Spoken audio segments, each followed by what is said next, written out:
If you could have anyone and anything up on stage with you, like what or who would you have up there? I'm sort of right now into playing alone and like focusing on the like performance elements, just moving and like really engaging with the emotion of the song and like, yeah, letting myself move around. And it's scary, but there's something I like about being alone up there. But I've also definitely fantasized about like a drummer. Think electronic music when there's like a live drummer and probably some other people playing. It'd be cool to have someone on bass. I can like bring a more organic vibe to it and like a more tactile. But yeah, for now I feel excited about playing alone.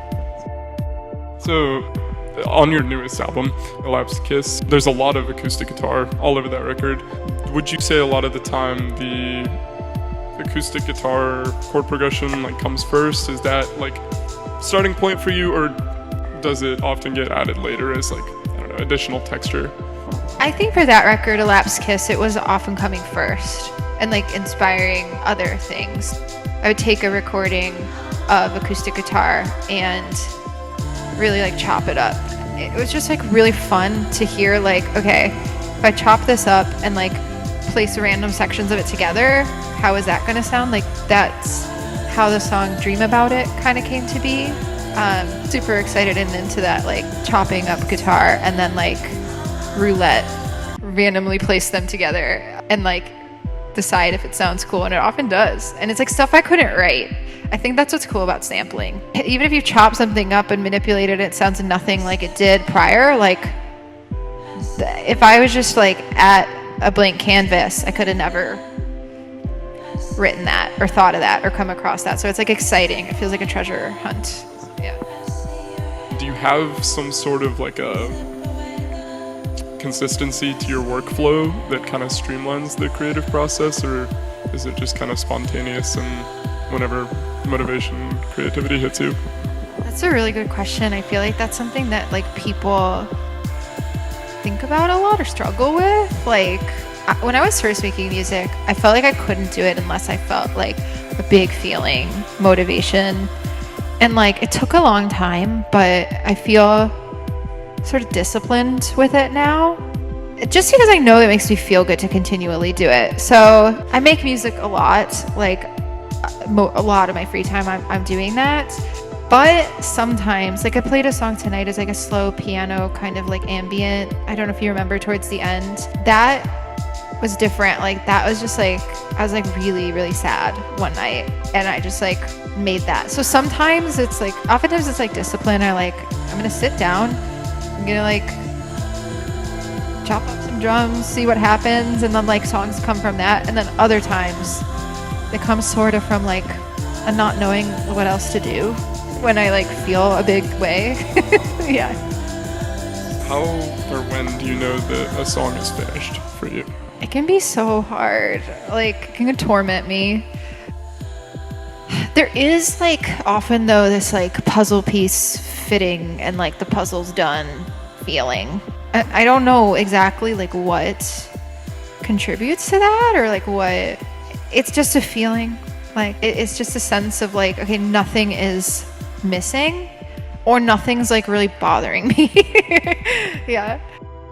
Are there any real life places that you feel like influence your work? There's a song on A Lapsed Kiss, Sun Lifts the Weight, and I just like pictured myself in like a desert in the car. There's like something sandy and hot and like sedating, like you know how like hot, dry desert weather can be like sedating. You just feel like, yeah, and like palm trees moving slow. I don't know why, like that song just like really took me there.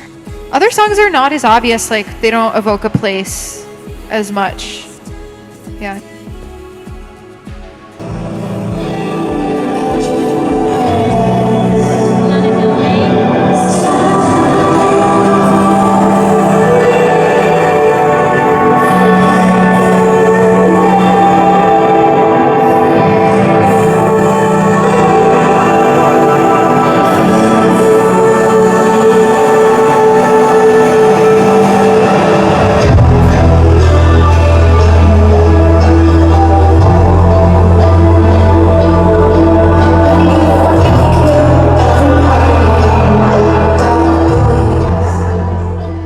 I also feel really excited about music that's like really like normal, basic even, but also really experimental and weird at the same time.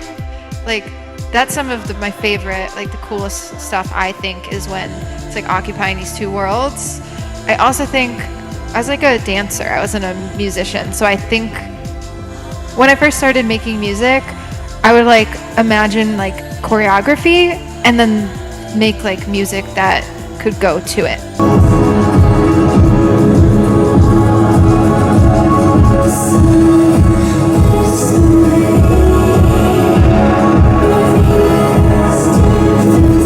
I'd love to jump over to talk about your influences a little bit. What did you listen to as a kid? Love this question. My mom was obsessed with Enya. And I feel like it's like it shows. Like it was like Enya in the car all the time. I'm a big fan. I remember these specific moments as a kid, like really little, or like let's say elementary school, feeling like stunned by music. Like I was in my cousin's basement and I think like Without Me by Eminem came on, and I was like on a scooter in their basement and I like stopped and I was like, what is this music? It also happened with Believe by Cher. I think I was on a road trip and it came on. I like remember looking out the window and being like, wow. As I got older, I got really into like classic, like I was into like Neil Young. I still am. I love Neil Young, Elliott Smith. Like I got into electronic music mostly after high school. I didn't get it, or I just wasn't exposed to the good stuff. It was like a lot of like dubstep, which like can be cool, but like there's a lot of stuff that I wasn't connecting to. Yeah. Who are some of your favorite artists right now? Okay, wait. Like a moment before I answer that question. Chanel Beats. I've been in a big like Cocteau Twins phase, and like there's a song Memory Gongs by them. Like I think it's a record with like Harold Budd too. Like that song is off that, so it's like really. This isn't super recent, but when I was making Elapsed Kiss, I was pretty inspired by the artist Malibu, like an ambient artist. So gorgeous. There was like a Bruce Springsteen song recently, Sad Eyes, that I really love. The Silent Hill soundtrack. Yeah. You know what I'm talking about? Like yeah. And that's what's coming to mind for now. Is there any non-musical media that you feel like influences your work? Yeah, absolutely. Like photos. I really like photos of like liminal spaces. Yeah, like David Lynch movies. Like I really like photography movies that are, and maybe this relates to like what we were talking about earlier. They're like subtly creepy, which makes it more creepy. Like it's like normal and creepy at the same time.